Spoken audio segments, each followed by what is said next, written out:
Penanganan fakta integritas hari Selasa tanggal 30 Maret 2021 dimulai. Polisi Indonesia berbakti kepada nusa dan bangsa dengan penuh ketakwaan terhadap Tuhan Yang Maha Esa.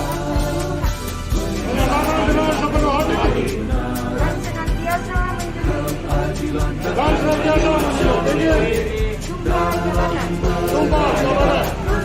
hukum negara Kesatuan Republik Indonesia berdasarkan Pancasila dan Undang-Undang 1945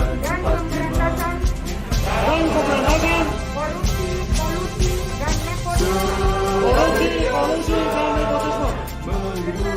serta tidak menjadi dalam perbuatan tercela masyarakat dengan keikhlasan untuk mewujudkan keamanan dan ketertiban. Kami Polisi Indonesia berbakti kepada nusa dan bangsa dengan penuh ketakwaan